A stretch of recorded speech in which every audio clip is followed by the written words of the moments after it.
Last discussion क्या है अभी आप लोगों की क्लास का? कल लास्ट में आई थिंक हमने कोई हेडिंग आपको बनवाया होगा।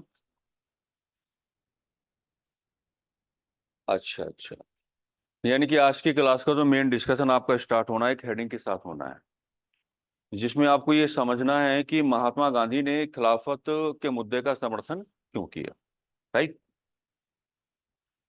कई बार क्या होता है कि मुख्य परीक्षा में इसी बात को आधार बना करके आपसे सवाल भी पुटअप किए जाते हैं। ये वाकई में एक बहुत ही बड़ा मुद्दा था उस समय। देखिए, बात यह है कि अगर आपको ये बताना होगा कि महात्मा गांधी ने खिलाफत के मुद्दे का समर्थन क्यों किया, तो एक बात तो आपको कह करके चलना ही पड़ेगा कि महात्मा गांधी भारतीय राष्ट्रीय आंदोलन के ग्राउंड पर हिंदू मुस्लिम एकता स्थापित करना चाहते हैं। महात्मा गांधी को इंडिविजुअली ऐसा लगता है कि हिंदू मुस्लिम एकता के धरातल का प्रयोग करते हुए हम सरकार पर बहुत ही इफेक्टिव प्रेशर जनरेट कर पाएंगे। एक बात तो ये आपको कह के चलना ही पड़ेगा। लेकिन शायद मैंने कल आपको बताया होगा कि जैसे ही महात्मा गांधी ने खिलाफत के मुद्दे का सपोर्ट करना स्टार्ट किया, वैसे ही कांग्रेस में बेचैनी पैदा हो गई। राइट। और ये मामला कब का? 1919 का है। और अगर ये मामला 1919 का है तो कांग्रेस में इस समय जो बड़े नेता आपको मिलेंगे, तिलक साहब मिलेंगे। और आप जानते हैं कि तिलक साहब का जो राष्ट्रवाद है वो हिंदू धर्म के आधार पर कुछ ज्यादा ही उस समय कार्य कर रहा था। आपको ये भी कह के चलना पड़ेगा कि कांग्रेस के ये कहने के तौर तरीके होते हैं। आप नामों को कैटेगराइज करके ना चलें। आप बीजी तलक का अलग से रेफरेंस भी दे सकते हैं। आप चाहें तो आप ये भी कह सकते हैं कि जैसे ही महात्मा गांधी ने खिलाफत के मुद्दे का समर्थन किया, वैसे ही कांग्रेस में बेचैनी पैदा हो गई। अब यहाँ कांग्रेस की बेचैनी का मतलब ये होगा कि कांग्रेस महात्मा गांधी को मना कर रही है कि आपको खिलाफत के मुद्दे का समर्थन नहीं करना चाहिए। कोई बात नहीं। और मैंने कल आपको यह भी बताया था कि मोहम्मद अली जिन्ना, जिन्होंने भारत का विभाजन कराया, जिन्होंने भारत में सांप्रदायिक दंगों के सहारे पाकिस्तान की डिमांड को मजबूती देने की कोशिश की, तमाम प्रकार के नकारात्मक व्यवहार उन्होंने 1940 के बाद किए हैं। लेकिन अगर यहां पर आप उनको टैली करके चलने की बात करोगे तो मोहम्मद अली जिन्ना के बारे में सवाल पुटअप किया जाता है। ये बात दिमाग में बैठा लें। सवाल यही आएगा कि निम्न में से ऐसा कौन सा व्यक्ति है जिसने धर्म तथा राजनीति को लेकर के महात्मा गांधी की आलोचना की। यानी कि जिन्ना साहब ये कहने की कोशिश कर रहे थे कि धर्म तथा राजनीति को मिक्स ना करें। जिस तरीके से आप खिलाफत के मुद्दे का समर्थन कर रहे हैं और खिलाफत के मुद्दे का समर्थन करते हुए आप भारतीय राष्ट्रीय आंदोलन पर के धरातल पर हिंदू मुस्लिम एकता को आप स्थापित करना चाहते हैं, तो जिन्ना साहब ये कहने की कोशिश कर रहे हैं कि हमको ऐसा लगता है कि आप धर्म और राजनीति दोनों को साथ साथ लेकर के चलना चाहते हैं। अगर ऐसा करेंगे तो इसका खामियाजा आपको भुगतना पड़ेगा। लेकिन मैंने कल भी आपको कहा था कि गांधी क्या है? मदारी हैं। है ना? यहां अगर आप अपने आंसर को इफेक्टिव बनाना चाहते हैं तो ये सारे डिस्कशन तो आपको करने पड़ेंगे। लेकिन आपको कांग्रेस के 1916 के लखनऊ समझौते में जो लखनऊ पैक्ट हुआ था उसका रेफरेंस भी आपको देकर के चलना पड़ेगा। और गांधी जी ने ये कहते हुए सभी को शांत कर दिया कि 1916 के लखनऊ सेशन में जो आपने लखनऊ पैक्ट किया है और उसके आलोक में जो आपने हिंदू मुस्लिम एकता स्थापित की है, आप हमें ये समझाने का कष्ट करें कि वो जो हिंदू मुस्लिम एकता आपने स्थापित की है, क्या वो 2 कदम आगे बढ़ पाई है? क्या उस हिंदू मुस्लिम एकता के पास भारतीय जनमानस की कोई राजनीतिक या संवैधानिक मांगे हैं? क्या उस हिंदू मुस्लिम एकता ने भारतीयों की राजनीतिक एवं संवैधानिक मांगों को तैयार करते हुए सरकार के खिलाफ कोई एक्टिविटी चलाई है? तो गांधी जी का जो रिएक्शन आएगा बहुत ही साइंटिफिक होगा और इसी रिएक्शन के सारे गांधी।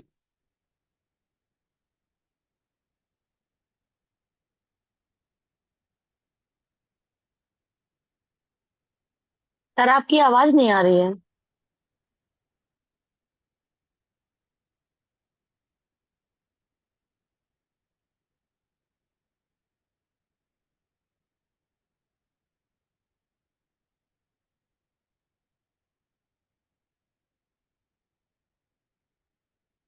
ठीक है। तो अगर आप अपने आंसर को इफेक्टिव बनाना चाहते हैं तो आपको कांग्रेस के लखनऊ समझौते में जो लखनऊ पैक्ट हुआ है उसका रेफरेंस भी आपको देना।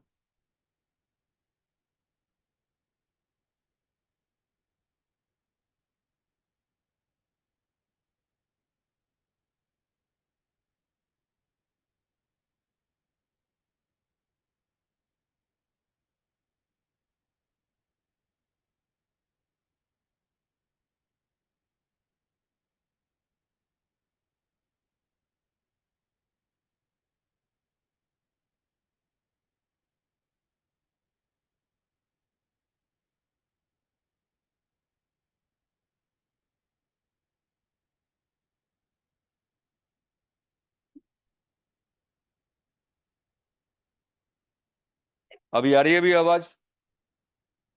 यस सर, एकदम क्लियर आ रही है। चलिए, कुछ तो ठीक हुआ। क्यों भाई? आवाज आना बहुत जरूरी है। हेडिंग बनाओ, महात्मा गांधी ने खिलाफत के मुद्दे का समर्थन क्यों किया। अब इसका प्रॉपर कंटेंट बनाओ जो मैंने आपको समझाया है, लिखेगा। महात्मा गांधी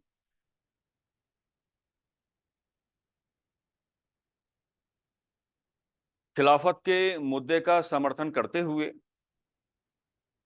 महात्मा गांधी खिलाफत के मुद्दे का समर्थन करते हुए, महात्मा गांधी खिलाफत के मुद्दे का समर्थन करते हुए भारतीय राष्ट्रीय आंदोलन के धरातल पर, भारतीय राष्ट्रीय आंदोलन के धरातल पर, भारतीय राष्ट्रीय आंदोलन के धरातल पर हिंदू मुस्लिम एकता को स्थापित करना चाहते थे, हिंदू मुस्लिम एकता को स्थापित करना चाहते थे, हिंदू मुस्लिम एकता को स्थापित करना चाहते थे,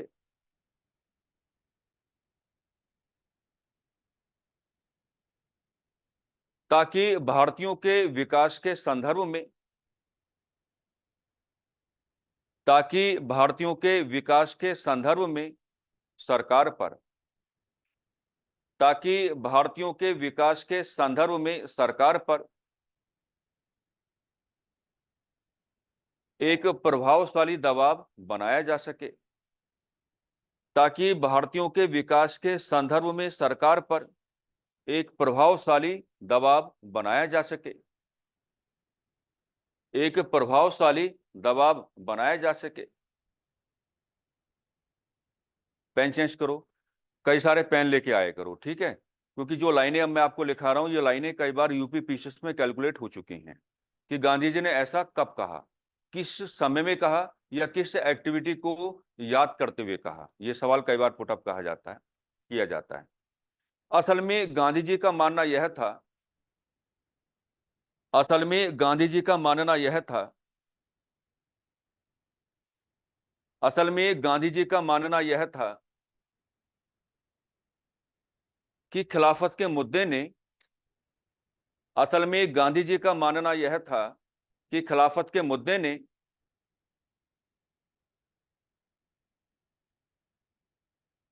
हमें एक सकारात्मक अवसर प्रदान किया है। असल में गांधी जी का मानना यह था कि खिलाफत के मुद्दे ने हमें एक सकारात्मक अवसर प्रदान किया है, हमें एक सकारात्मक अवसर प्रदान किया है,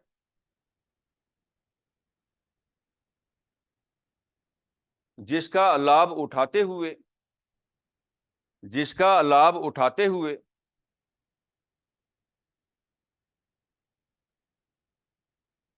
हमें ब्रिटिश सरकार को यह संदेश देना होगा, जिसका लाभ उठाते हुए हमें ब्रिटिश सरकार को यह संदेश देना होगा, जिसका लाभ उठाते हुए हमें ब्रिटिश सरकार को यह संदेश देना होगा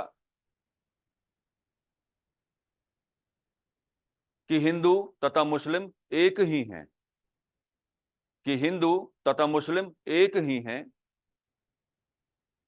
हिंदू तथा मुस्लिम एक ही हैं, हिंदू तथा मुस्लिम एक ही हैं। ठीक है, पैराग्राफ चेंज करो, पैराग्राफ चेंज करेंगे अब। महात्मा गांधी ने जैसे ही, महात्मा गांधी ने जैसे ही खिलाफत के मुद्दे का, महात्मा गांधी ने जैसे ही खिलाफत के मुद्दे का समर्थन करना प्रारंभ किया, महात्मा गांधी ने जैसे ही खिलाफत के मुद्दे का समर्थन करना प्रारंभ किया, वैसे ही कांग्रेस के अंदर बेचैनी पैदा हो गई, वैसे ही कांग्रेस के अंदर बेचैनी पैदा हो गई। वैसे ही कांग्रेस के अंदर बेचैनी पैदा हो गई। असल में कांग्रेसी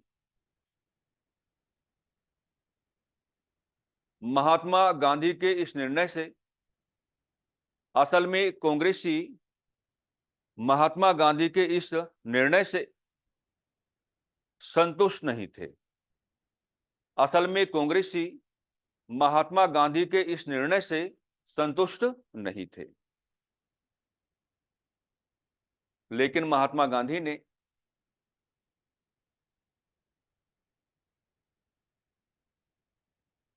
अपनी प्रतिक्रिया में कहा लेकिन महात्मा गांधी ने अपनी प्रतिक्रिया में कहा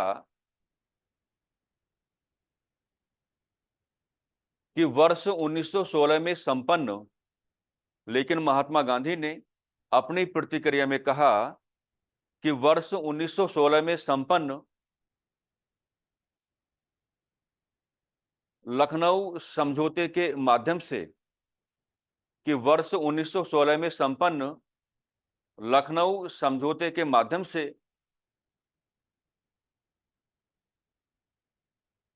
जिस हिंदू मुस्लिम एकता को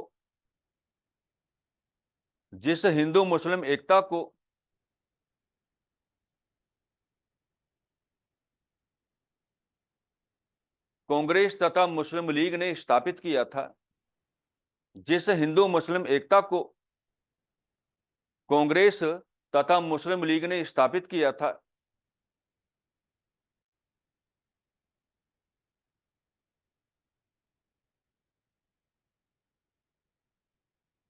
वह भारतीयों की मांगों को आधार बनाते हुए वह भारतीयों की मांगों को आधार बनाते हुए वह भारतीयों की मांगों को आधार बनाते हुए 2 कदम भी आगे क्यों नहीं बढ़ पाई? 2 कदम भी आगे क्यों नहीं बढ़ पाई?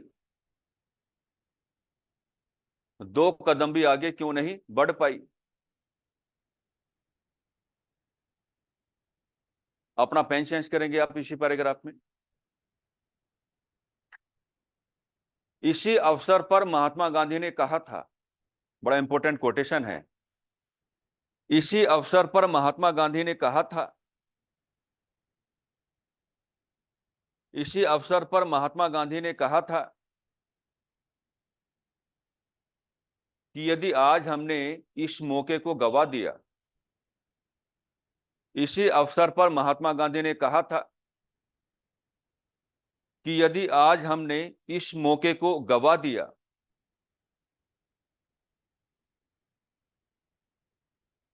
तब आने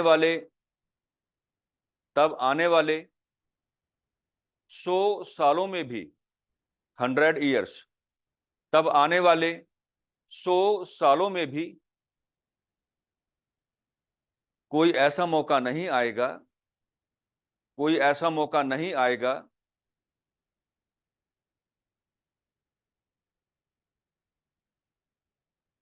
जो हिंदू मुस्लिम एकता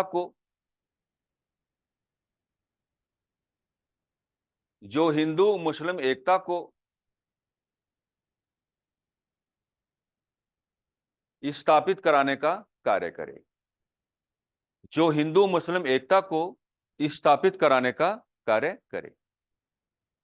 जो हिंदू मुस्लिम एकता को स्थापित कराने का कार्य करे।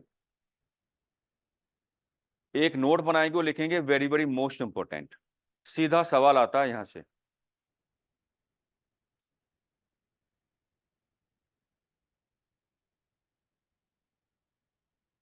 महात्मा गांधी ने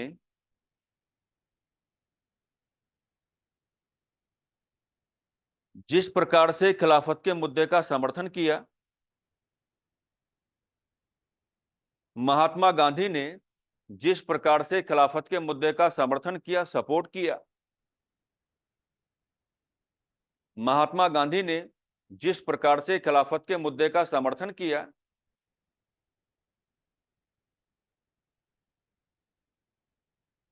उसे देखकर यह स्पष्ट हो जाता है, उसे देखकर यह स्पष्ट हो जाता है, उसे देखकर यह स्पष्ट हो जाता है कि महात्मा गांधी, कि महात्मा गांधी धर्म तथा राजनीति, कि महात्मा गांधी धर्म तथा राजनीति दोनों को साथ लेकर चल रहे थे, दोनों को साथ लेकर चल रहे थे, दोनों को साथ लेकर चल रहे थे। इसी नोट में पेन चेंज करो। यही कारण है कि मोहम्मद अली जिन्ना ने, यही कारण है कि मोहम्मद अली जिन्ना ने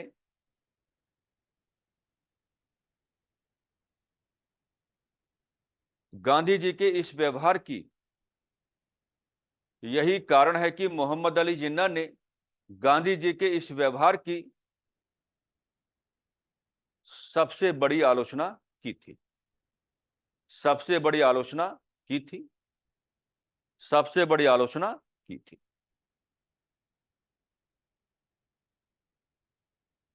तो ये आपका प्रॉपर कंटेंट हो जाता है, राइट।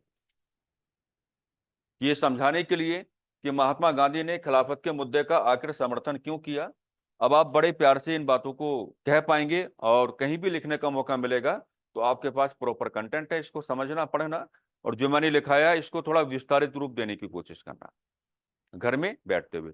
अब आपको एक इक्वेशन बनानी है। इक्वेशन जो बनेगी उसमें हम क्या लिखेंगे, मेन हमें क्या लेके चलना है, असहयोग आंदोलन।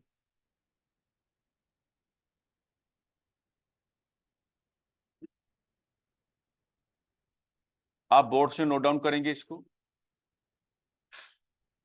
असहयोग आंदोलन को शॉर्ट फॉर्म में नॉन कोऑपरेशन मूवमेंट कहना सीखो, नॉन कोऑपरेशन मूवमेंट, राइट। अब हमें काम क्या करना है,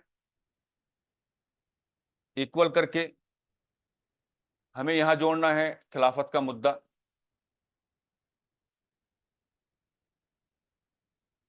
खिलाफत का मुद्दा, और खिलाफत के मुद्दे के साथ प्लस में एक बार फिर क्या जोड़ देना है, असहयोग आंदोलन, असहयोग आंदोलन। अब हमारा ज्यादा ध्यान कहां पर होगा, नॉन कोऑपरेशन मूवमेंट पर होगा, असहयोग आंदोलन। अब देखिएगा यहां पे आपको ये स्टैब्लिश करके चलना पड़ेगा कि जो आपका नॉन कोऑपरेशन मूवमेंट है, एक डेट ले लेते हैं 1 अगस्त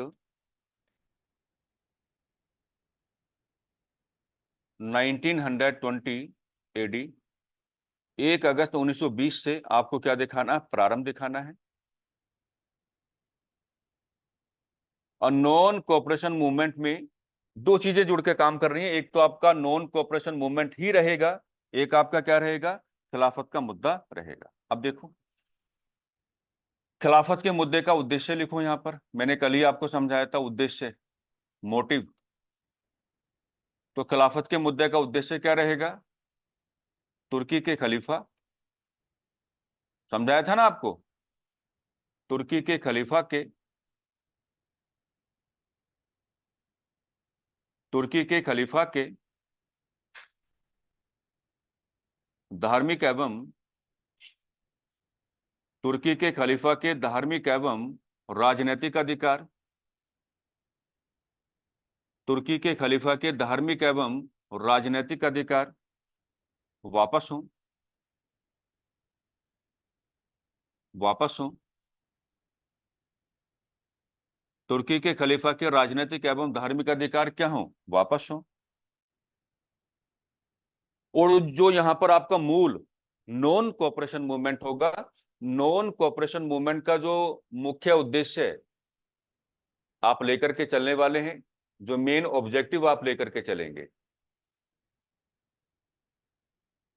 जो मुख्य उद्देश्य आप लेकर के चलेंगे वो होगा आपका स्वराज की प्राप्ति, अभी स्वराज को हम डिफाइन नहीं करेंगे, अभी करेंगे थोड़ी देर में, बाद में, फिलहाल अभी नहीं करेंगे।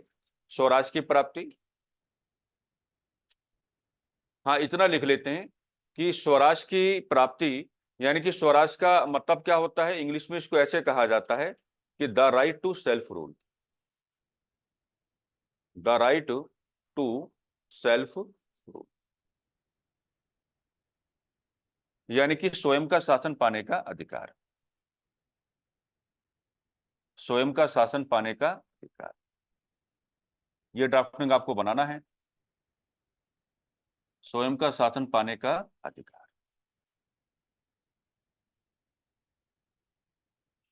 ठीक है जी। अब ये जो टॉपिक आपका बना है नॉन कोऑपरेशन मूवमेंट, इसमें बहुत गहराई आपको लेकर के चलनी पड़ेगी, जल्दबाजी बिल्कुल नहीं करेंगे, पूरी ग्रेविटी लेके चलेंगे। पहले आप इसको बनाइएगा। मेजर एक्टिविटी क्या लेंगे आप, नॉन कोऑपरेशन मूवमेंट, और इक्वल करके क्या लिखेंगे कि नॉन कोऑपरेशन मूवमेंट के साथ क्या है, खिलाफत का मुद्दा जुड़ के काम करेगा, लेकिन दोनों के ऑब्जेक्टिव्स क्या होंगे, अलग अलग। खिलाफत के मुद्दे का उद्देश्य तो हमने पहले ही आपको बताया कि तुर्की के खलीफा के जो धार्मिक एवं राजनीतिक अधिकार है उनकी बहाली हो या उन्हें वापस किया जाए, राइट।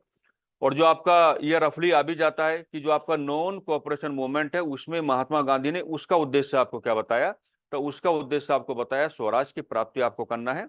दोनों भाषाओं में कहना सीखो कि स्वराज का मतलब क्या होगा, the right to self rule, या स्वयं का शासन पाने का अधिकार। एक डेट भी हमने आपको दी है, हालांकि अब इतनी हल्की मजाक आपसे नहीं होगी, समय काफी बदल गया है। ये नहीं पूछा जाएगा कि नॉन कोऑपरेशन मूवमेंट कब प्रारंभ हुआ, फिर भी 1 अगस्त 1920 आपको डेट हमने दी है कि 1 अगस्त 1920 को क्या आपका नॉन कोऑपरेशन मूवमेंट प्रारंभ होगा, राइट। सब कुछ बनाया आपने, हो गया नोट डाउन। चलिए, एक डेट हमें मिल रही है जिसको हमने क्या कहा है, 1 अगस्त 1920, और यहां से क्या स्टार्ट हुआ आपका नॉन कोऑपरेशन मूवमेंट, यानी कि असहयोग आंदोलन। पहले कुछ बेसिक बातें कर लेते हैं ना, असहयोग आंदोलन, ठीक है। अब अगर आपने पुराने पेपर्स को विजिट किया होगा तो पुराने पेपर्स में एक सवाल आपको मिल ही जाएगा, और ये यूपी पीसीएस का बड़ा ही डोमिनेंट एक फैक्टर रहा भी है।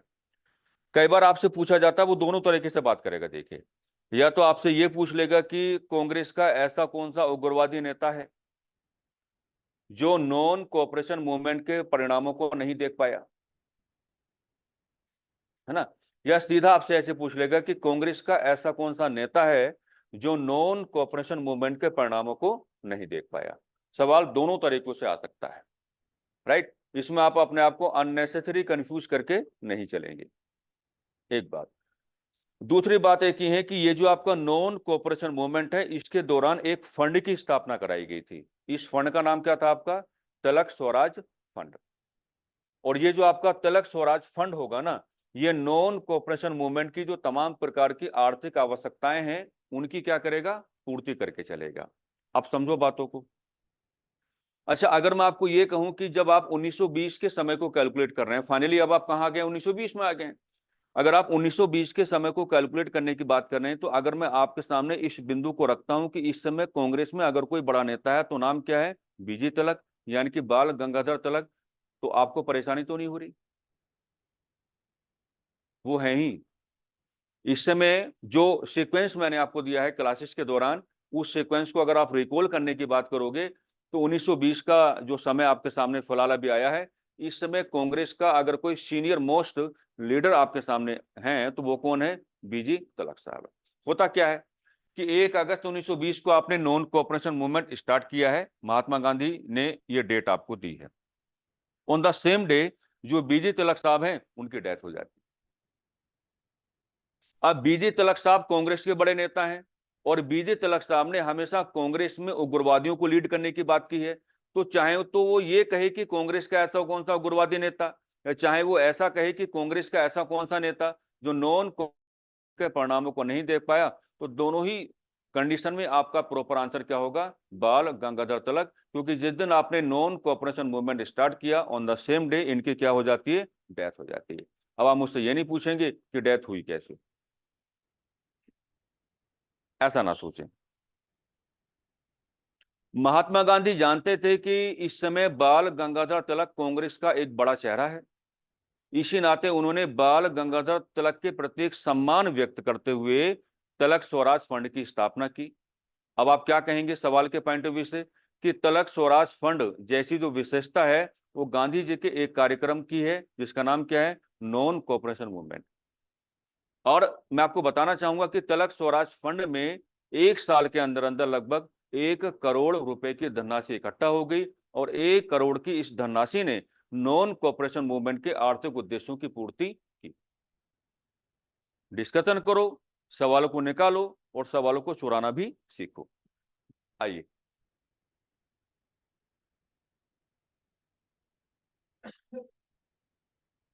इसी दिन यहीं से बना लेते हैं इसको। बीजी तिलक की मृत्यु हो गई।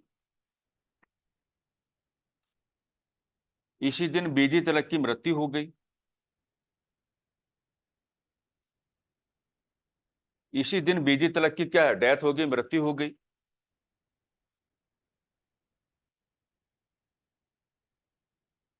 अर्थात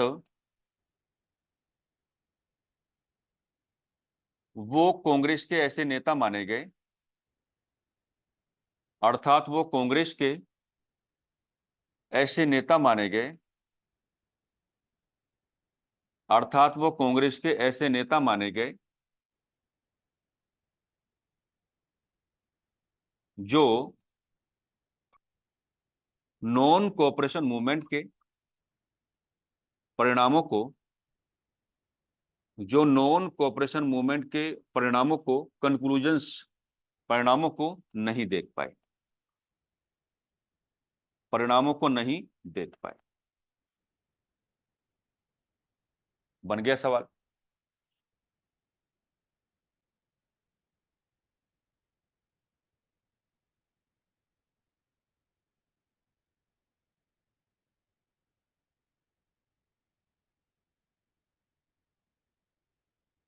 गांधी जी ने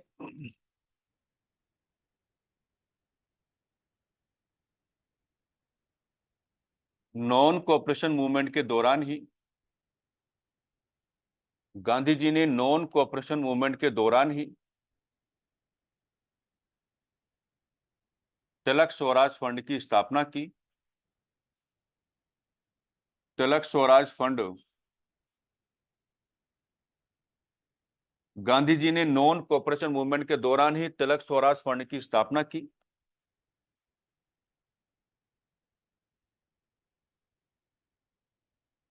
स्थापना की जिसने नॉन कोऑपरेशन मूवमेंट के आर्थिक उद्देश्यों जिसने नॉन कोऑपरेशन मूवमेंट के आर्थिक उद्देश्यों आर्थिक उद्देश्यों की पूर्ति की। आर्थिक उद्देश्यों की पूर्ति की।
राइट, है ना।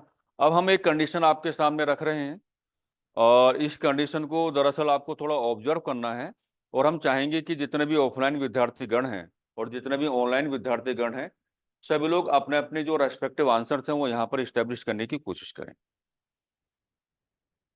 मान लीजिए हमने आपसे क्या कहा, महात्मा गांधी।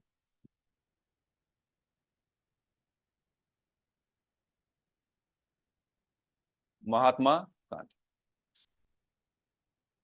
राइट।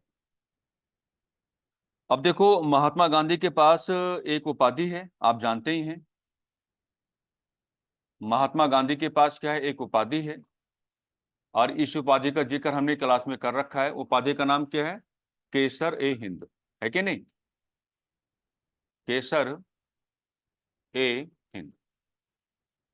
अब हम आपके सामने दो प्रकार की कंडीशन बना रहे हैं, आपको अपने आंसर इस्टेब्लिश करने हैं, है ना। केसर हिंद की उपाधि को लेकर के कंडीशन नंबर 1, यानी कि आंसर जो आएगा आपका 1 कहते हुए आएगा कि 1 का आंसर क्या है, ये है। एक हम कंडीशन नंबर क्या बनाएंगे आपके सामने, 2।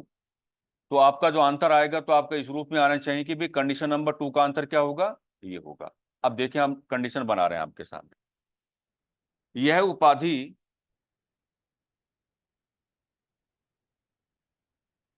कब प्रदान की गई,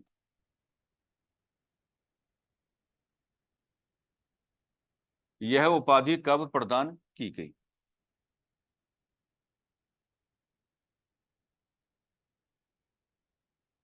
इस उपाधि को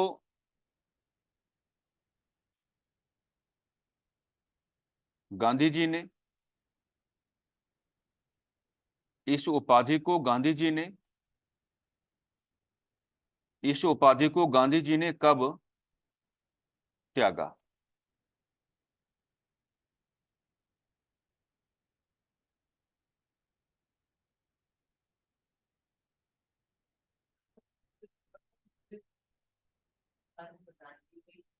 ठीक है, इसका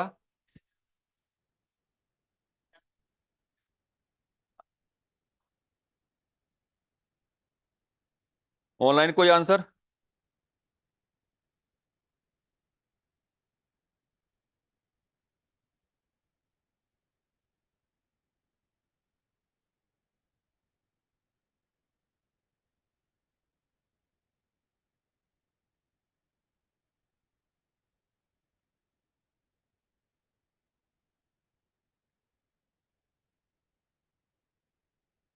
नहीं बन पा रही बात इधर। अच्छा, इसको तो बता ही दीजिए, तो पढ़ा है क्लास में।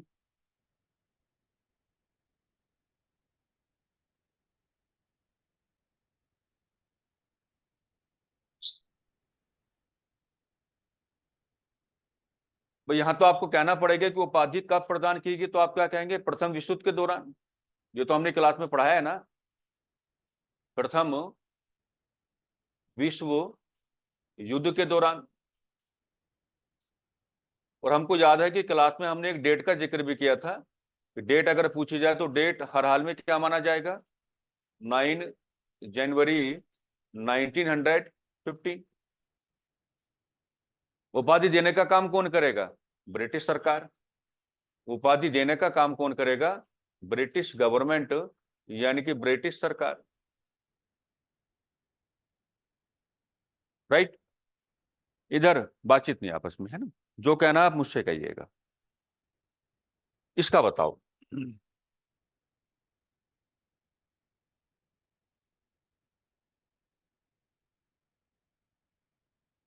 अच्छा, आपने कहा कि जलियांवाला बाग हत्याकांड के बाद, अभी मैं किसी और क्लास में पढ़ा रहा था, वो बैच LTSST का था, उसमें भी ये मुद्दा उठा। और मैं इसलिए हमेशा कहता हूं कि जो बेसिक बुक्स होती हैं उनको पढ़ना बंद कर दो, अच्छी किताबें पढ़ो। अच्छी किताबें पढ़ोगे तो जानकारी उतनी ही अच्छी आपको मिलेगी।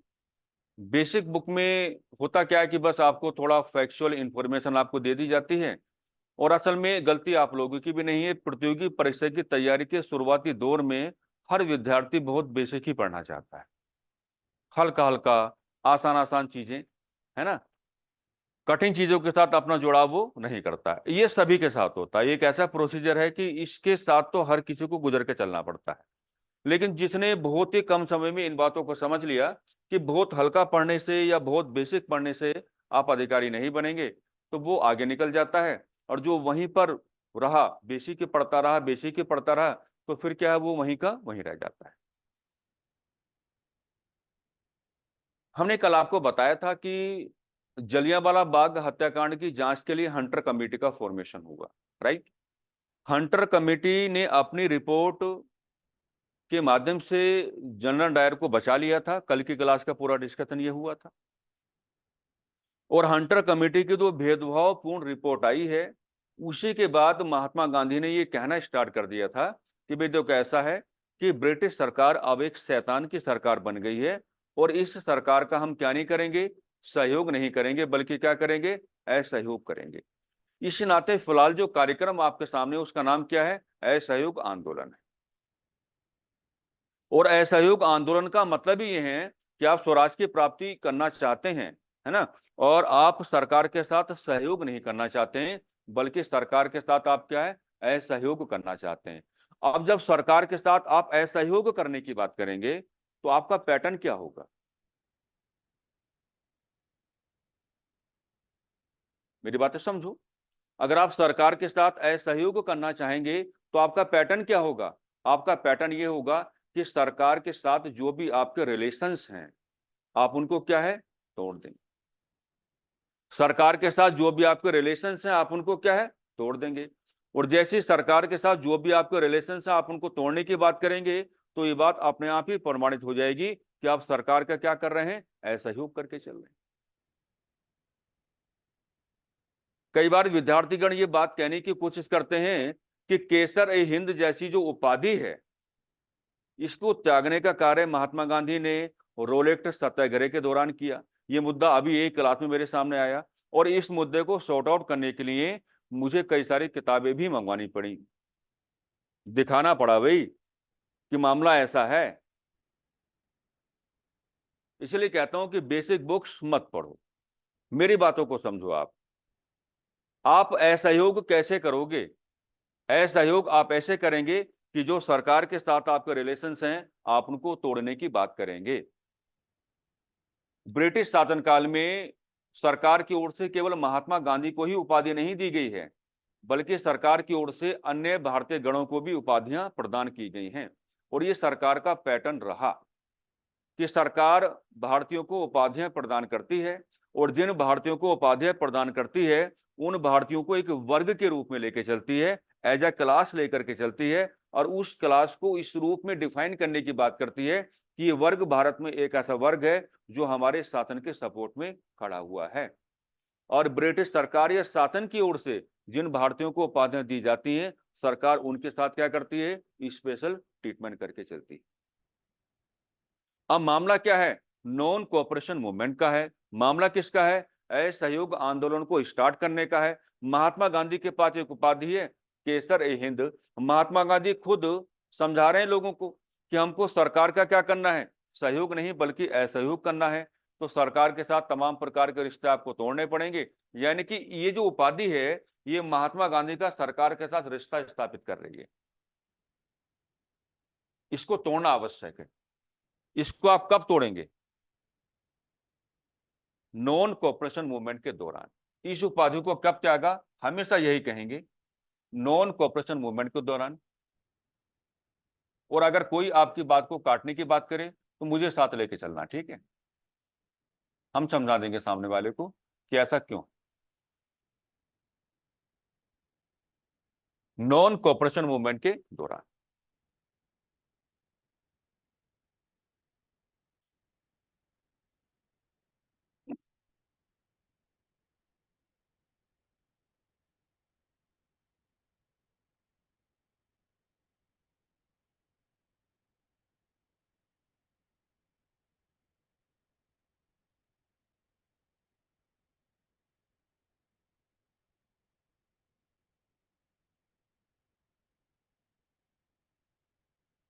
हो गया नोट डाउन।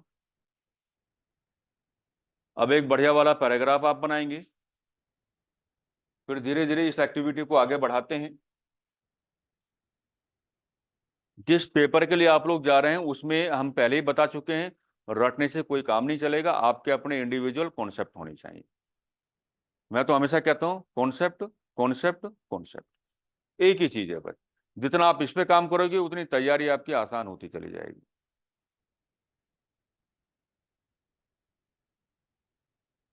हो गया, चलिए लिखेगा।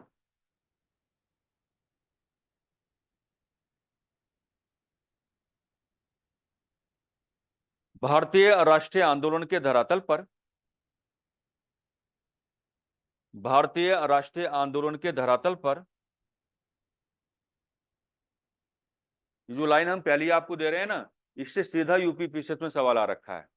भारतीय राष्ट्रीय आंदोलन के धरातल पर असहयोग आंदोलन, भारतीय राष्ट्रीय आंदोलन के धरातल पर असहयोग आंदोलन महात्मा गांधी का पहला जन आंदोलन माना गया। सवाल आता है ये, महात्मा गांधी का पहला जन आंदोलन, मास एक्टिविटी है ये, महात्मा गांधी का पहला जन आंदोलन माना गया।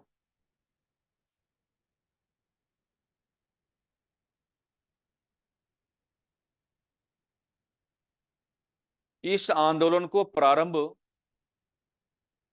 इस आंदोलन को प्रारंभ करने से पूर्व, इस आंदोलन को प्रारंभ करने से पूर्व, इस आंदोलन को प्रारंभ करने से पूर्व महात्मा गांधी ने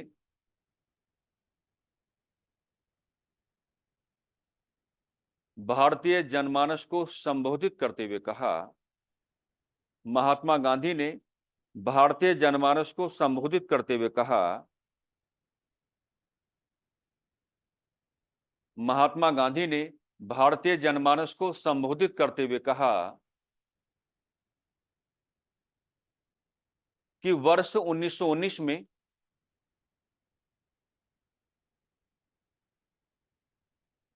कि वर्ष 1919 में ब्रिटिश सरकार की, कि वर्ष 1919 में ब्रिटिश सरकार की, कि वर्ष 1919 में ब्रिटिश सरकार की कुछ ऐसी गतिविधियां सामने आई हैं, या कुछ ऐसी गतिविधियां सामने आई कि वर्ष 1919 में सरकार की कुछ ऐसी गतिविधियां सामने आई जो हमने पढ़ी है ना, कुछ ऐसी गतिविधियां सामने आई, बताओ कौन कौन सी होंगी।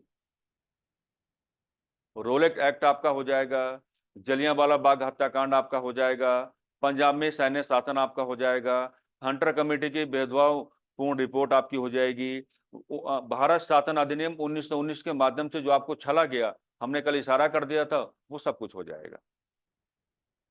कि वर्ष 1919 में ब्रिटिश सरकार की कुछ ऐसी गतिविधियां सामने आई जिन्होंने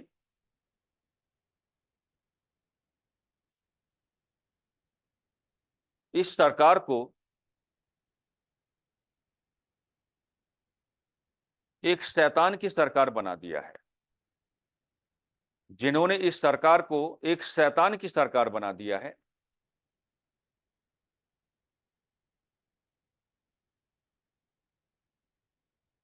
वर्तमान समय में आवश्यकता इस बात की है कि, वर्तमान समय में आवश्यकता इस बात की है कि,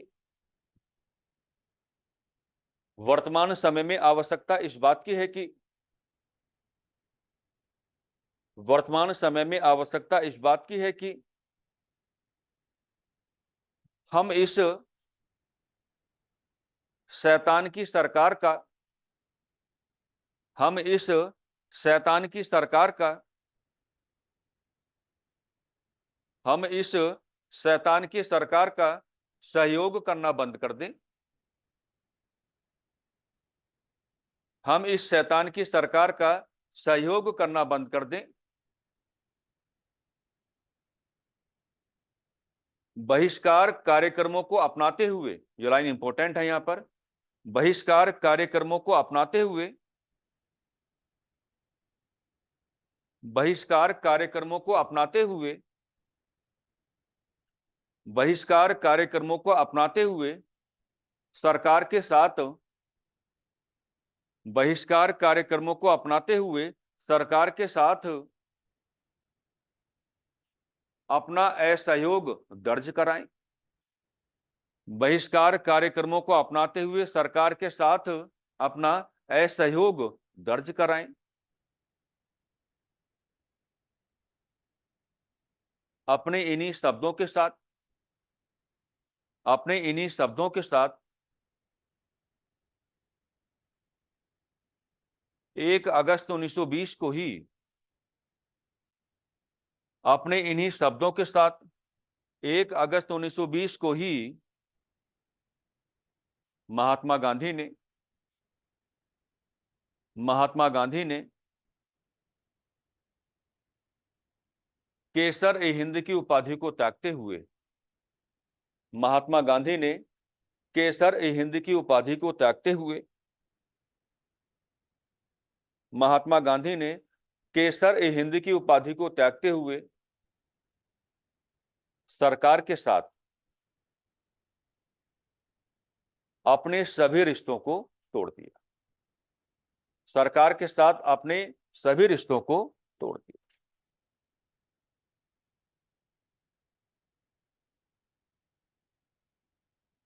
राइट।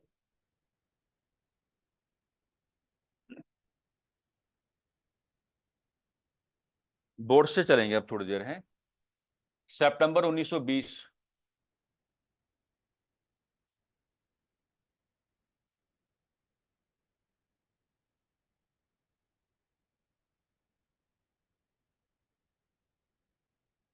कांग्रेस का विशेष अधिवेशन। और मैंने पहले ही आपको बता रखा है कि विशेष अधिवेशन का मतलब क्या होता है। कांग्रेस का विशेष अधिवेशन यानी कि दिसंबर माह के बाहर कांग्रेस के जितने भी सेशंस बुलाए गए उनको आप क्या कहेंगे, विशेष कहेंगे। सितंबर में है विशेष अधिवेशन, बराबर क्या हो जाएगा, कलकत्ता में आयोजित, कलकत्ता में आयोजित।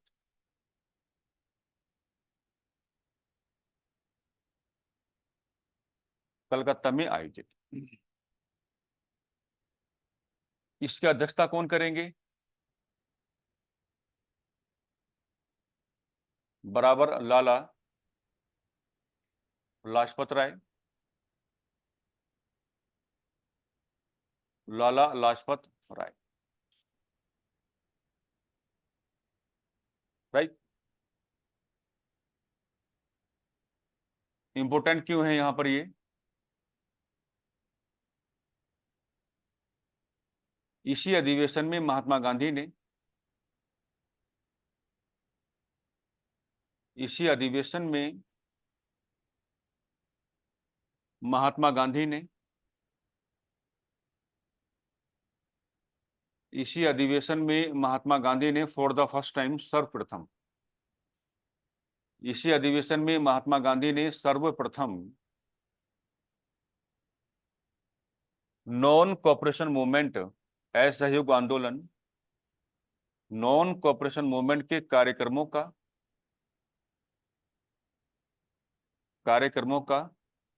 प्रस्तुतिकरण किया था,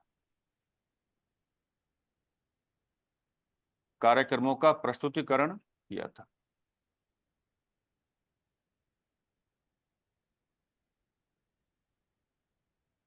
सितंबर 1920 में कांग्रेस का मिलेगा आपको एक स्पेशल सेशन जो कलकत्ता में कन्वीन्ड हुआ, बुलाया गया, आयोजन हुआ, अध्यक्षता करेंगे लाला लाजपत राय। ये इंपॉर्टेंट है इस नाते। इसी अधिवेशन में महात्मा गांधी ने सर्वप्रथम नॉन कोऑपरेशन मूवमेंट के कार्यक्रमों का प्रस्तुतिकरण किया था। राइट। अच्छा ये बताइए, बोर्ड पर जो इन्फॉर्मेशन हमने आपको दी है, जो इन्फॉर्मेशन आपके सामने है, क्या इसी इंफॉर्मेशन को आधार बनाते हुए इस सवाल के अलावा भी आप कोई और सवाल निकाल सकते हैं?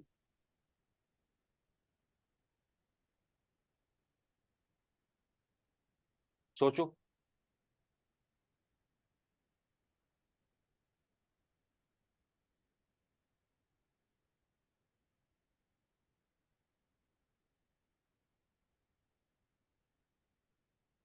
आज की क्लास खत्म होने के बाद सभी लोग 180 रुपये खर्च करेंगे। मार्केट में दिमागी नाम की एक मेडिसिन आती है, वो खाना शुरू कर दो ताकि आपका माइंड थोड़ा क्या हो जाए, तेज हो जाए। मजाक ही सही, लेकिन आपके काम की बात साबित हो सकती है। सर कह रहे हैं आज क्लास के बाद 180 रुपये खर्च करो और दिमागी लाओ। अब ये संदेश आपने किसी और को दे दिया।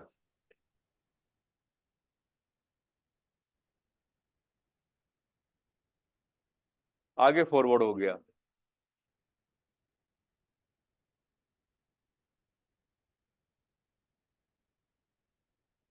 जो सवाल आपको चुराना था उसकी जानकारी बोर्ड पर है। बिल्कुल। अध्यक्षता कौन कर रहे हैं? लाला लाजपत राय। अध्यक्षता कौन कर रहे हैं? लाला लाजपत राय। तो यहीं से हम एक सवाल और चुरा सकते हैं। कांग्रेस का एकमात्र कांग्रेस का पहला एवं एकमात्र कांग्रेस का पहला एवं एकमात्र ऐसा अधिवेशन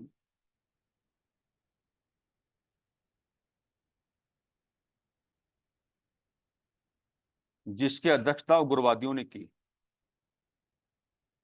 जिसकी अध्यक्षता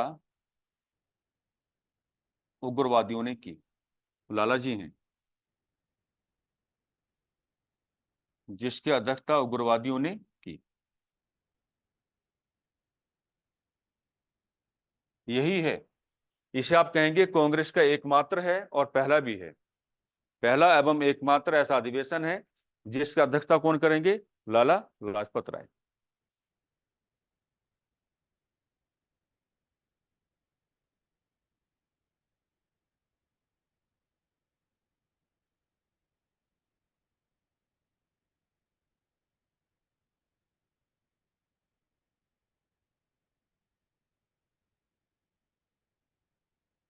राइट। अब कार्यक्रम आपको नोट डाउन करने हैं। है ना, ये सब कुछ जो आप फिलहाल आप डिस्कस कर रहे हैं, ये सितंबर 1920 का जो आपका कांग्रेस का स्पेशल सेशन है, उसी के बिहाफ पे आप क्या है, अपने रेस्पेक्टिव कैलकुलेशंस कर रहे हैं। है ना। कार्यक्रम को कभी रटेंगे नहीं। मैंने आपको समझाया है कि आपको ये बताना है कि आप सरकार के साथ असहयोग कैसे करेंगे। असहयोग करने का तरीका क्या होगा कि सरकार के साथ जो आपके रिलेशन आप उनको तोड़ दें। जैसे आप सरकार के साथ रिलेशंस को तोड़ने की बात करेंगे तो आप सरकार के साथ क्या कर पाएंगे? असहयोग कर पाएंगे। तो कार्यक्रम बिल्कुल उसी प्रकार के हैं। है ना, देखो ऐसे बनाओ, नॉन कोऑपरेशन मूवमेंट इक्वल कार्यक्रम।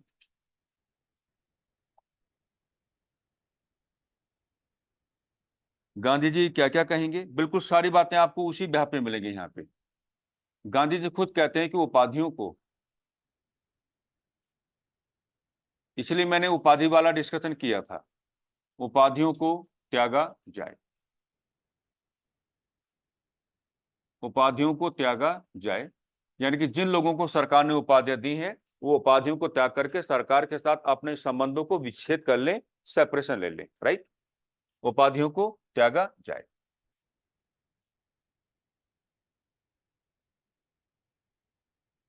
सरकारी अदालतों का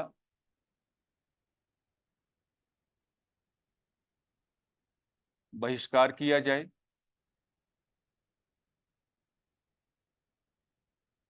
सरकारी अदालतों का बहिष्कार किया जाए। सरकारी अदालतों का बहिष्कार किया जाए।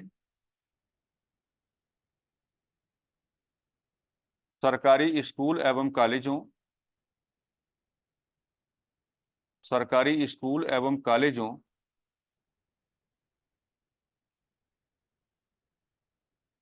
सरकारी स्कूल एवं कॉलेजों का बायकॉट बहिष्कार किया जाए।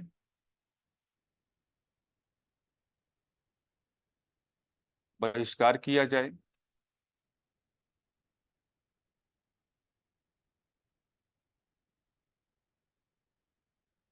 विदेशी सामानों का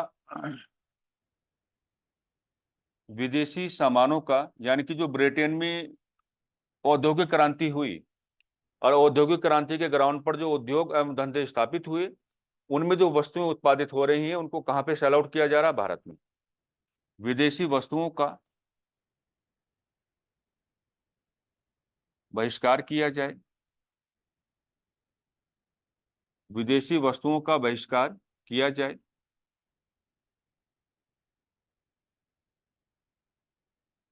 विदेशी वस्तुओं का बहिष्कार किया जाए।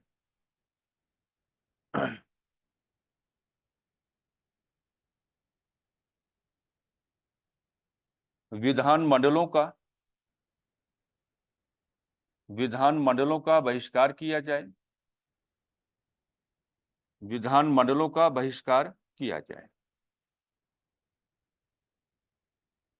विधानमंडलों का बहिष्कार किया जाए। हम कुछ समझाएंगे अभी थोड़ी देर में। विधानमंडलों का बहिष्कार किया जाए, उपाधियों को त्यागा जाए, सरकारी अदालतों का बहिष्कार किया जाए, सरकारी स्कूल एवं कॉलेजों का बहिष्कार किया जाए, विदेशी वस्तुओं का बहिष्कार किया जाए, विधानमंडलों का बहिष्कार किया जाए, सरकारी नौकरियों को त्यागा जाए।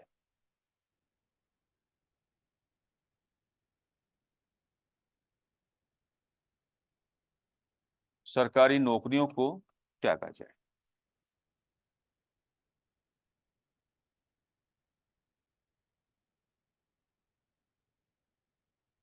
एक काम करेंगे, ये जो कार्यक्रम होगा इस पर स्टार लगा लेंगे, तो यही कार्यक्रम आगे क्या देगा? आपको एक टॉपिक देगा। ये कुछ कार्यक्रम महात्मा गांधी ने दिए हैं सितंबर 1920 के कांग्रेस के कलकत्ता के स्पेशल सेशन में। उपाधियों को त्यागा जाए, सरकारी अदालतों का, आप इनको ऑब्जर्व करो तो सरकार से संबंध विच्छेद हो रहे हैं। सरकारी अदालतों का बहिष्कार किया जाए, सरकारी स्कूल एवं कॉलेजों का बहिष्कार किया जाए, विदेशी वस्तुओं का बहिष्कार किया जाए, विधानमंडलों का बहिष्कार किया जाए। इसका मुद्दा यह रहेगा कि जो 1919 का एक्ट आपके सामने आएगा, आप पढ़ेंगे मेरे साथ बाद में, तो 1919 के एक्ट के बिहाफ पर प्रांतों में द्वैध शासन की व्यवस्था को लागू किया गया था।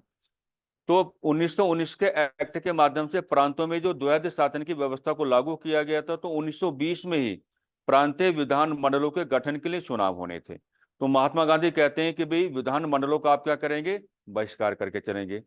और 1923 में क्या होना था? केंद्रीय विधानमंडल का चुनाव होना था। तो कुल मिलाकर के उन्होंने कहा कि विधान मंडलों का, आपको केंद्र का मामला हो चाहे प्रांत का मामला हो, आपको बहिष्कार करके चलना है, क्योंकि हमको सरकार के साथ अपने संबंधों को विच्छेद करना है, सेपरेशन लेना है। सरकारी नौकरियों को त्यागा जाए। ये कुछ कार्यक्रम है, इनको कभी रटेंगे नहीं। अगर वो सवाल कहता है आपसे कि नॉन कोऑपरेशन मूवमेंट के कार्यक्रमों में निम्न में से कौन सा कार्यक्रम शामिल नहीं है, तो आपका ध्यान इस बात पर ज्यादा होना चाहिए कि कार्यक्रम ऐसे रहे जिनके बिहाफ पे आप सरकार के साथ अपने संबंधों को विच्छेद करने की बात कर रहे हैं, सेपरेशन लेने की बात कर रहे हैं। उसी के बिहाफ पे आप अपने सवाल को इजीली क्या है, अटेम्प्ट कर पाएंगे। राइट, नोट बना के लिखिएगा।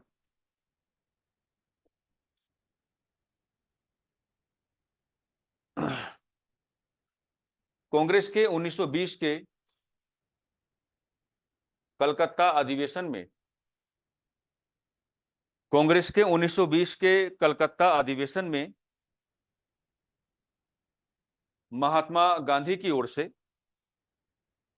कांग्रेस के 1920 के कलकत्ता अधिवेशन में महात्मा गांधी की ओर से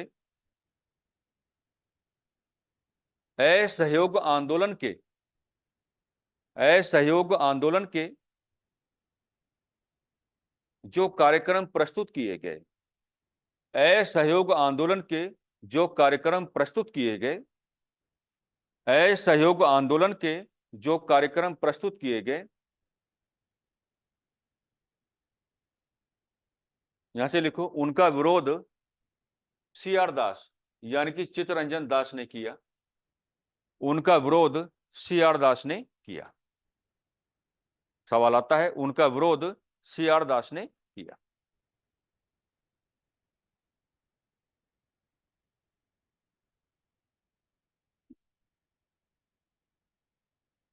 असल में सीआर दास विरोध इस नाते कर रहे थे क्योंकि सीआर दास का मानना यह था, और इनका जो अभी मानना है ये बाद में भी कैलकुलेशन आएगी ही, स्वराज पार्टी के रूप में आता है। सीआर दास का मानना यह था कि विधान मंडलों का बहिष्कार कराने वाली बात गलत है। विधान मंडलों के जो भी और रेस्पेक्टिव इलेक्शंस होने हैं हमको उनमें अपना प्रॉपर पार्टिसिपेशन लेकर के आना चाहिए, हमको पार्ट ऑफ द गवर्नमेंट बनना चाहिए और सरकार को अंदर से ही घेरने की कोशिश करनी चाहिए। इसी नाते सी.आर. दास यहाँ पर विरोध कर रहे थे। किसका? कार्यक्रमों का। मेजरली किसका? इसका, कि विधानमंडलों का बहिष्कार किया जाए। अब देखिए, ये स्पेशल सेशन हो गया। अब कहां पर आएंगे आप? दिसंबर 1920।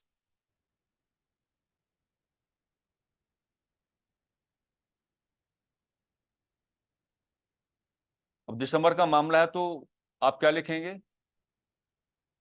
कांग्रेस का वार्षिक अधिवेशन मिलेगा अब आपको, एनुअल सेशन, कांग्रेस का वार्षिक अधिवेशन,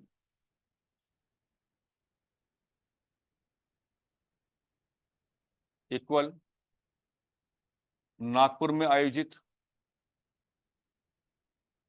नागपुर में आयोजित, नागपुर में आयोजित,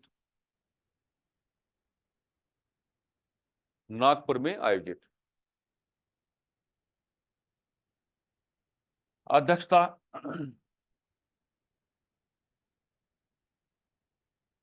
अध्यक्षता करेंगे वी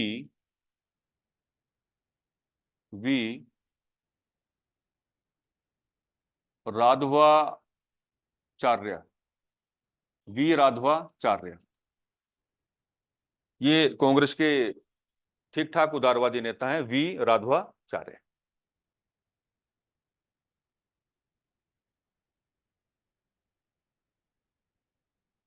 इस अधिवेशन में एक बार फिर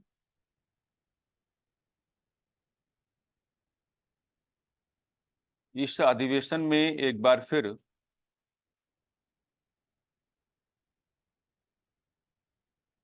इस अधिवेशन में एक बार फिर महात्मा गांधी ने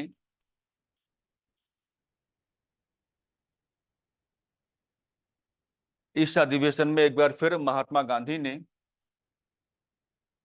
नॉन कोऑपरेशन मूवमेंट के कार्यक्रमों का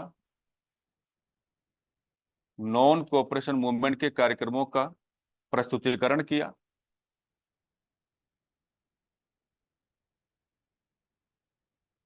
प्रस्तुतिकरण किया।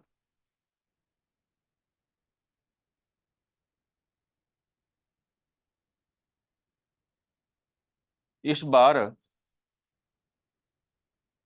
सी.आर. दास ने भी इस बार सी.आर. दास ने भी महात्मा गांधी के महात्मा गांधी के कार्यक्रमों का समर्थन किया।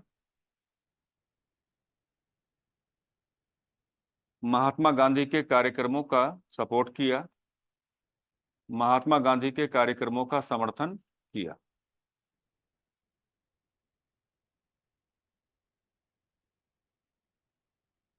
सर उन्होंने इस बार विधानमंडल का बहिष्कार हटा दिया था क्या, इसलिए चित्तरंजन दास हटाया जी ने नहीं, सपोर्ट किया? हटाया नहीं, हटाया नहीं। अरे गांधी जी दोबारा इन कार्यक्रमों को यहाँ पर लेकर के इसी नाते आते हैं क्योंकि वो एश्योर्ड कराना चाहते हैं कि कांग्रेस के अंदर कोई भी ऐसा व्यक्ति न रह जाए जो मेरे कार्यक्रमों का अपोज कर रहा हो। गांधी जी ने सी.आर. दास को मनवा लिया, कन्विंस कर लिया कि कार्यक्रम जिस रूप में आ गए हैं इसी रूप में कार्यक्रमों को आगे बढ़ने दो। गांधी जी एक बड़ी शख्सियत रहे हैं, तो सी.आर. दास ने समय की डिमांड को समझते हुए इस बार कहा कि चलिए ठीक है, हम भी अपनी तरफ से क्या है ओके करते हैं। कार्यक्रम हटा नहीं था, कार्यक्रम रहा।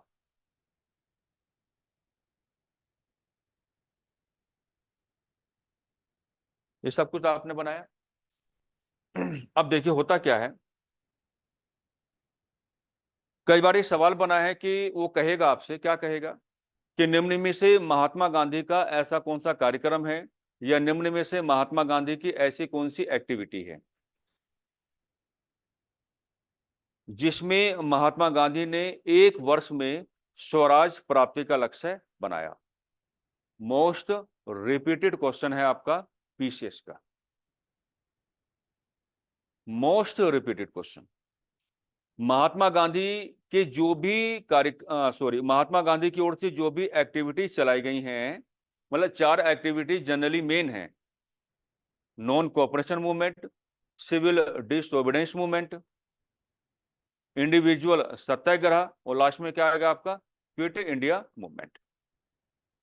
तो आपसे बात कर सकता है कि बताइए कि महात्मा गांधी के पास अपनी कौन सी ऐसी एक्टिविटी है जिसमें महात्मा गांधी ने लोगों को एड्रेस करते हुए समझाया था कि भाई अगर आपने मेरे कार्यक्रमों का पालन पूर्णतः अहिंसात्मक तरीके से कर लिया तो हम 1 वर्ष में क्या है, स्वराज प्राप्ति कर लेंगे। तो पहली बात तो ये है कि ये जो कांग्रेस का नागपुर अधिवेशन आप लोग देख पा रहे हैं, नागपुर अधिवेशन के साथ ही जोड़ के चलेंगे, है ना। देखिए ऐसा बना लेते हैं यहीं पर,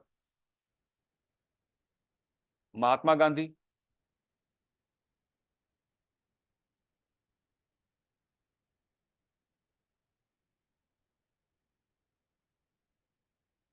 एक वर्ष में स्वराज प्राप्ति का लक्ष्य है।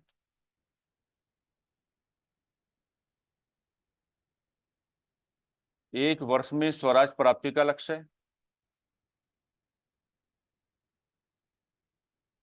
इसको 2 जगह जोड़ के चलेंगे, 1 वर्ष में स्वराज प्राप्ति का लक्ष्य है, कांग्रेस का नागपुर अधिवेशन, कांग्रेस का नागपुर अधिवेशन,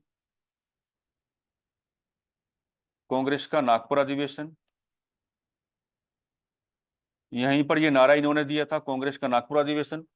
पूरी एक्टिविटी जोड़ेंगे तो आंसर क्या हो जाएगा, नॉन कोऑपरेशन मूवमेंट के दौरान, नॉन कोऑपरेशन मूवमेंट के दौरान।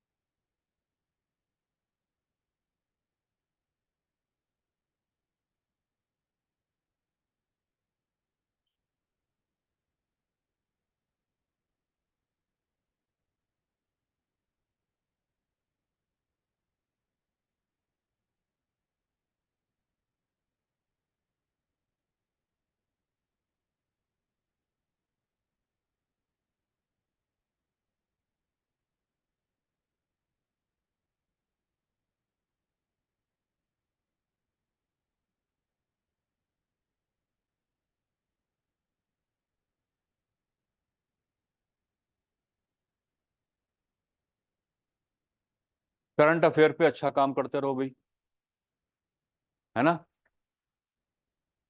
ये मैं इस नाते बोल रहा हूं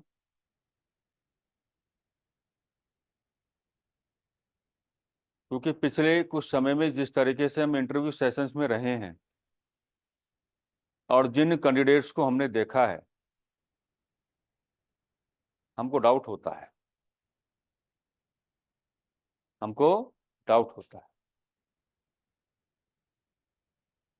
वो संभवतः इसी नाते अपने एग्जामिनेशन क्वालिफाई कर पाए, प्रीलिम्स या मेंस, शायद उनका करंट अफेयर वाला जो सेक्शन है काफी इफेक्टिव रहा हो।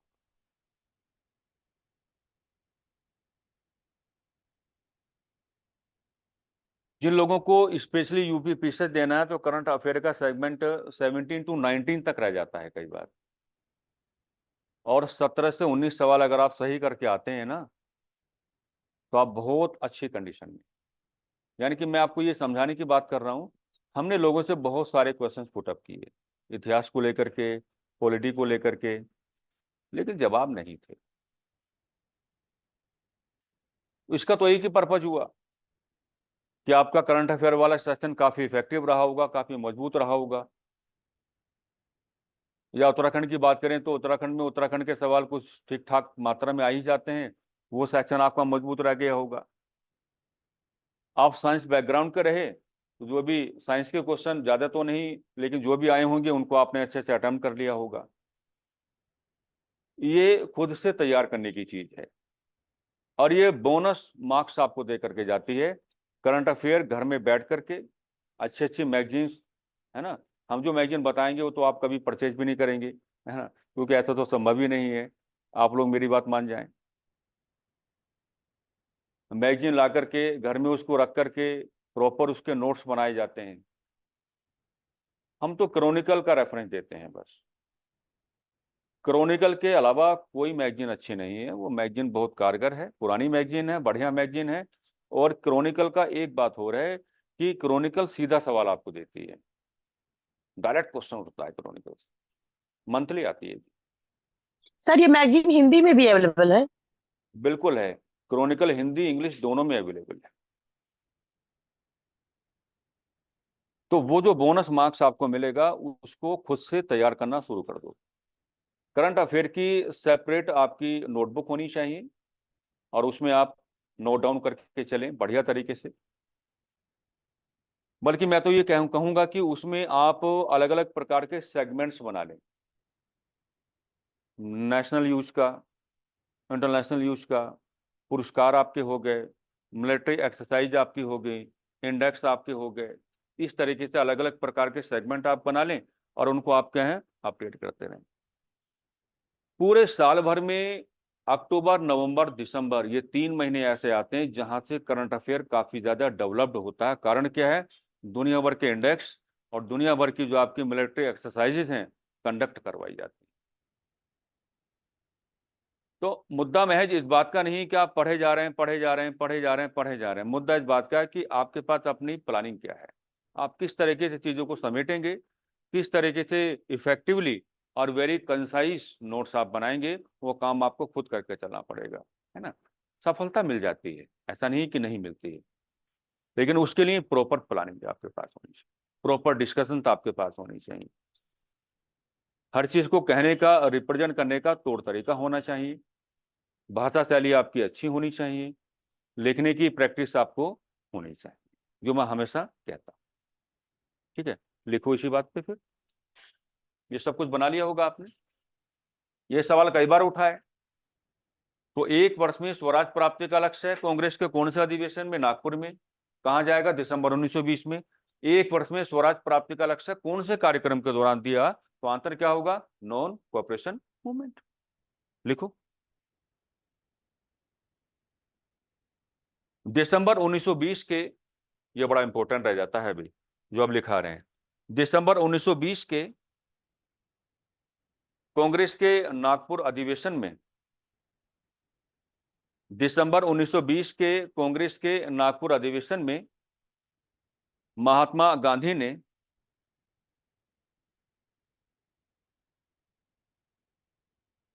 स्वराज जैसी शब्दावली को परिभाषित करते हुए कहा,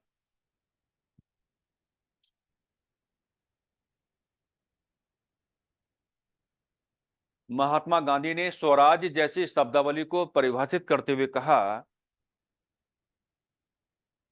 महात्मा गांधी ने स्वराज जैसी शब्दावली को परिभाषित करते हुए कहा,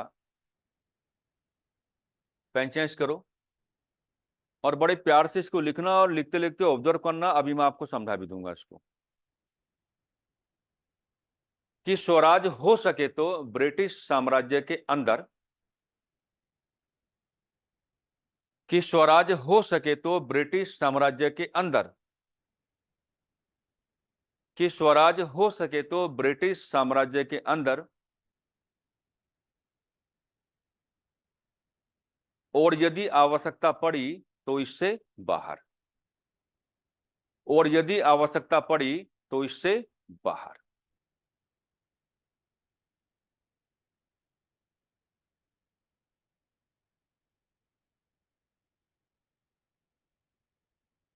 ये थी उनकी डेफिनेशन किसकी, स्वराज की, जो उन्होंने नागपुर अधिवेशन में ही दी है ना। देखो, इसके दो खंड बांट लो, बड़ा आसान है, कोई दिक्कत नहीं है। बीच में आपने दीवार खड़ी कर दी। पहला वाला पढ़ो, क्या कहते हैं महात्मा गांधी, कि स्वराज हो सके तो ब्रिटिश साम्राज्य के अंदर बनाओ। इसका मतलब क्या होगा, स्वराज हो सके तो ब्रिटिश साम्राज्य के अंदर,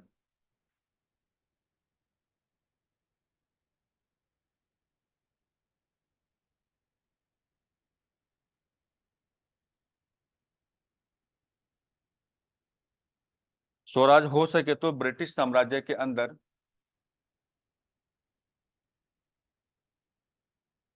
अब देखो इसको समझो। यहां जो आपका स्वराज है उसका मतलब तो आप यही बताएंगे, द राइट टू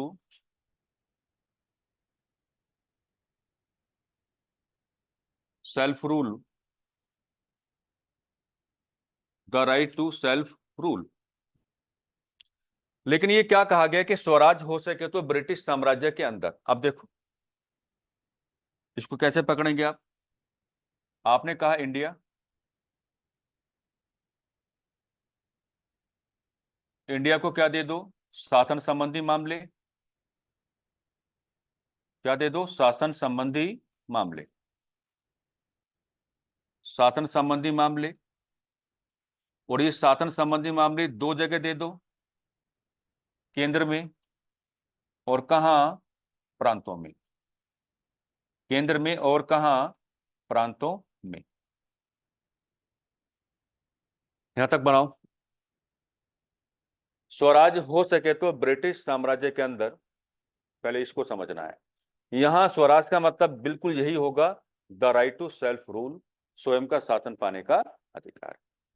लेकिन इसका मतलब आप कैसे समझेंगे, इंडिया बना लो और इंडिया को क्या दे दो, शासन संबंधी मामले दे दो।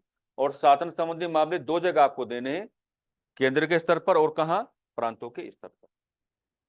बनाया यहां तक आपने। अब दोबारा इसको देखो, स्वराज हो सके तो ब्रिटिश साम्राज्य के अंदर, ब्रिटिश साम्राज्य के अंदर। अब ब्रिटिश साम्राज्य के अंदर स्वराज का मतलब ये होगा कि गांधी जी ये कहने की कोशिश कर रहे हैं कि केंद्र स्तर पर कौन रहे, ब्रिटिशर्स, अंग्रेज। शासन संबंधी जो मामले केंद्र के स्तर पर हैं वो किसके अधीन रहे, अंग्रेजों के। लेकिन शासन संबंधी मामले जो प्रांतों में हैं वो किसके अधीन हो जाएं, इंडियंस, वो किसके अधीन हो जाएं, इंडियंस। क्योंकि साफ साफ है ब्रिटिश साम्राज्य के अंदर।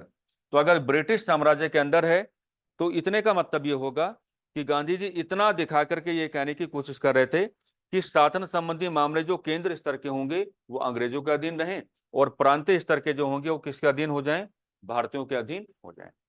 अब अगली लाइन उनकी क्या है, और यदि आवश्यकता पड़ी,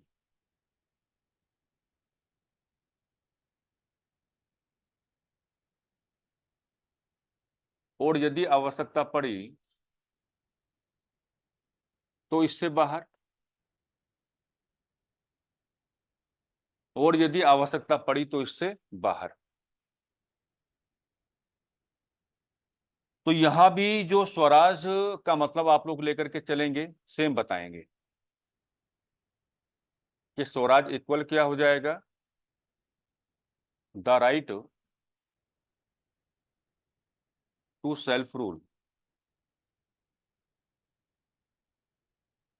यहां भी सेम ट्रीटमेंट आपको करके चलना है। इंडिया, शासन संबंधी मामले, इंडिया शासन संबंधी मामले,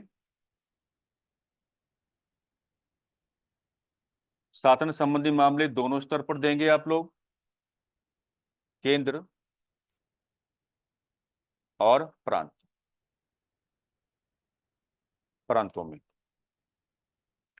तो अब देखो, और यदि आवश्यकता पड़ी तो इससे बाहर, यानी कि इससे बाहर। अब गांधी जी ये कहना चाहते हैं कि केंद्र स्तर के जो शासन संबंधी मामले होंगे वो भी किसके अधीन हो जाएं, इंडियंस के। और प्रांतीय स्तर पर जो शासन संबंधी मामले होंगे वो भी किसके अधीन हो जाएं, इंडियंस के। यानी कि बातों बातों में ही भारत की संपूर्ण आजादी की ओर इशारा कर दिया था।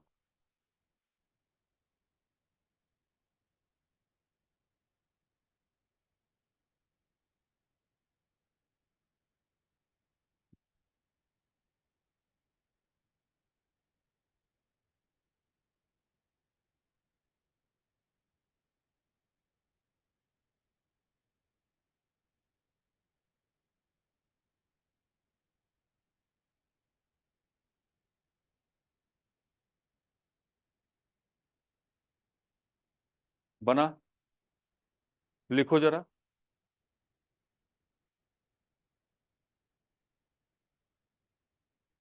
दिसंबर 1920 के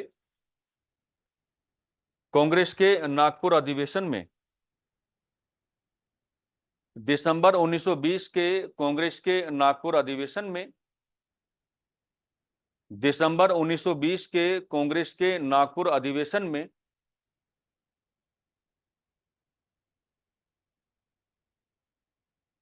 महात्मा गांधी ने रचनात्मक कार्यक्रमों का प्रस्तुतिकरण भी किया। रचनात्मक,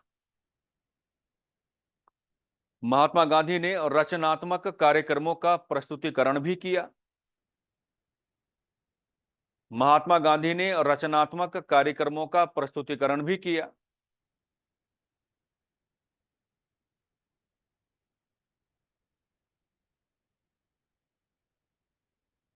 यहां रचनात्मक कार्यक्रमों का उद्देश्य यह बताया गया, यहां रचनात्मक कार्यक्रमों का उद्देश्य यह बताया गया, यहां रचनात्मक कार्यक्रमों का उद्देश्य यह बताया गया कि असहयोग आंदोलन की समाप्ति, कि असहयोग आंदोलन की समाप्ति या वापसी के धरातल पर, असहयोग आंदोलन की समाप्ति या वापसी के धरातल पर, असहयोग आंदोलन की समाप्ति या वापसी के धरातल पर इन कार्यक्रमों का पालन किया जाएगा। इन कार्यक्रमों का पालन किया जाएगा। इन कार्यक्रमों का पालन किया जाएगा। है ना भाई, आप बात को समझो। जब गांधी जी मास एक्टिविटी चला रहे हैं, है ना, अभी तो मैं इसका पार्ट 1 आपको दिखा रहा हूं, जब पार्ट 2 इसका आपको दिखाऊंगा तब पता पड़ेगी आपको कि नॉन कोऑपरेशन मूवमेंट के ग्राउंड पर गांधी जी की ताकत कितनी बड़ी हुई थी। जब गांधी जी एक मास एक्टिविटी चला रहे हैं, जनमानस एक बड़ी संख्या में उनके साथ जुड़ा हुआ है, इसका मतलब क्या है कि एक फ्लो जनरेट हो गया है। राइट, इसका मतलब क्या है, एक फ्लो जनरेट हो गया है। लेकिन अगर आंदोलन की समाप्ति होती है किसी भी कंडीशन में, या आपको आंदोलन वापस लेना पड़ता है किसी भी कंडीशन में, तो फ्लो क्या हो जाएगा, वो रुक जाएगा। और वो फ्लो ना रुके, इस नाते गांधी जी ने पहले ही रचनात्मक कार्यक्रमों का प्रस्तुतिकरण कर दिया कि भी अगर आंदोलन की वापसी होती है या आंदोलन की समाप्ति होती है, तो भारतीय जनमानस का जो राष्ट्रवाद है उसके अंदर का जो फ्लो है वो रुके ना। इस नाते आप तुरंत अपने कार्यक्रमों में परिवर्तन कर लेंगे और कहाँ आ जाएंगे, रचनात्मक कार्यक्रमों की ओर आप। क्या कहते हैं, आइए, यहां से मजे की बात आपको मिलेगी। एक रचनात्मक कार्यक्रम,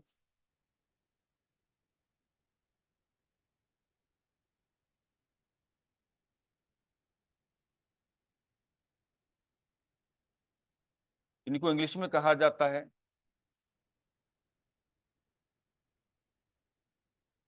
कंस्ट्रक्टिव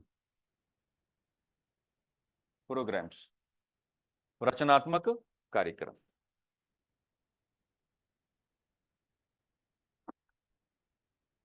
लोग प्रतिदिन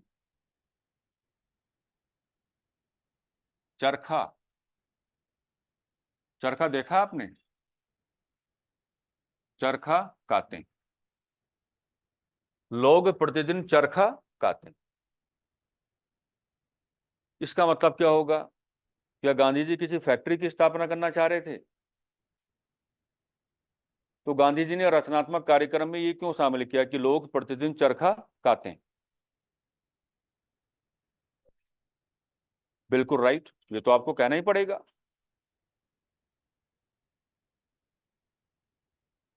असल में गांधी जी ये कहते हैं कि लोग प्रतिदिन चरखा काते हैं, तो चरखा आपको अपने घर में नहीं बैठ के घुमाना है, खुले मैदान में। क्या है? खुले मैदान में। आप जानते हैं जो हमारा नेशनल एंथम है उसका एक क्या है, कोड ऑफ कंडक्ट है, और उसका कोड ऑफ कंडक्ट ये कहता है कि खुले आसमान में इसका गायन होना चाहिए।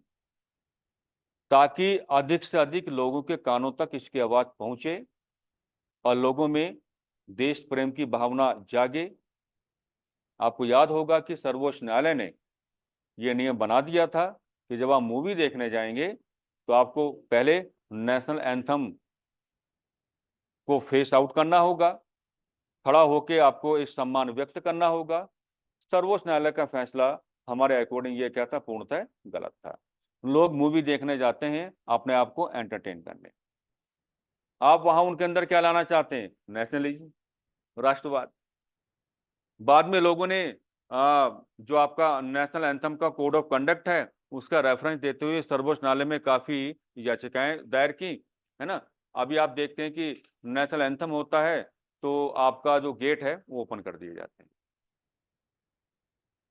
तो लोग प्रतिदिन चरखा काटते हैं खुले आसमान में, बड़े मैदान पर, क्योंकि जो राष्ट्रवाद है, नेशनलिज्म है, ये विचारों का आदान प्रदान मांगता है, ये मांगता है सामूहिकरण यानी कि कलेक्टिवनेस।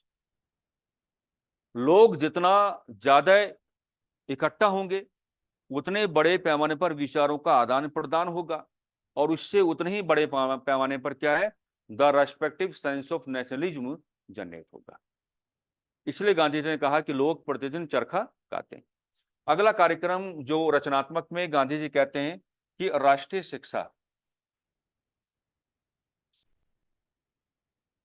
राष्ट्रीय शिक्षा को प्रोत्साहित किया जाए।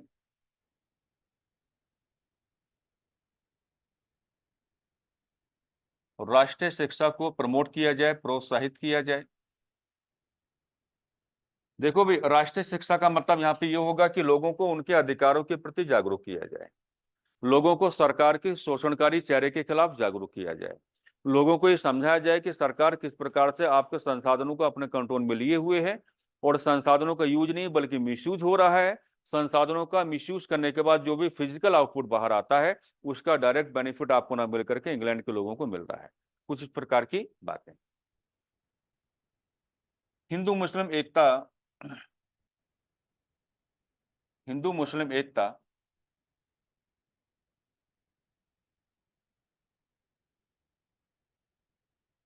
को बनाकर रखा जाए, ये कहा था गांधी जी ने उस समय, लेकिन ये हो नहीं पाया। बनाकर रखा जाए, हिंदू मुस्लिम एकता को बनाकर रखा जाए।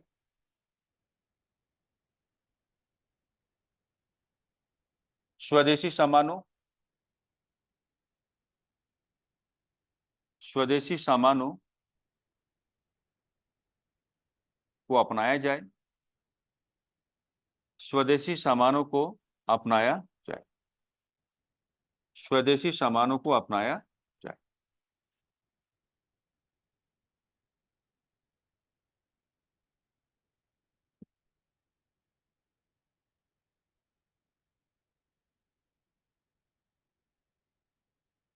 नोट बना के लिखेंगे, नोट काफी इंपॉर्टेंट है, सीधा सवाल आ जाता है यहां से।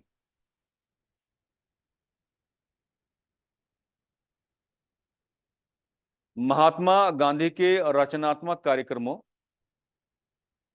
महात्मा गांधी के महात्मा गांधी के रचनात्मक कार्यक्रमों, महात्मा गांधी के रचनात्मक कार्यक्रमों का विरोध करते हुए मोहम्मद अली जिन्ना तथा एनी बेसेंट ने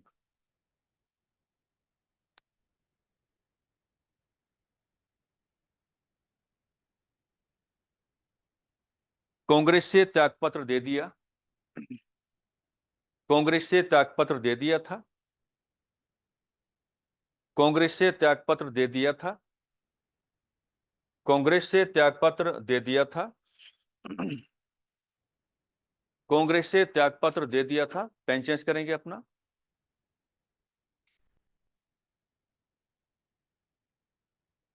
देखना एनी बेसेंट का कितना बड़ा साहस है यहां पर। इसी समय एनी बेसेंट ने महात्मा गांधी को राजनीतिक तौर पर बच्चा कहा था। इसी समय एनी बेसेंट ने महात्मा गांधी को राजनीतिक तौर पर बच्चा कहा था, यानी कि पॉलिटिकल चाइल्ड। राजनीतिक तौर पर बच्चा कहा था।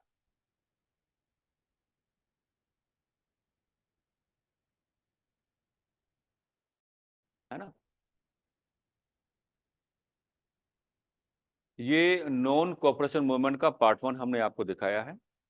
पार्ट 2 आपका क्या होगा, नेक्स्ट क्लास में।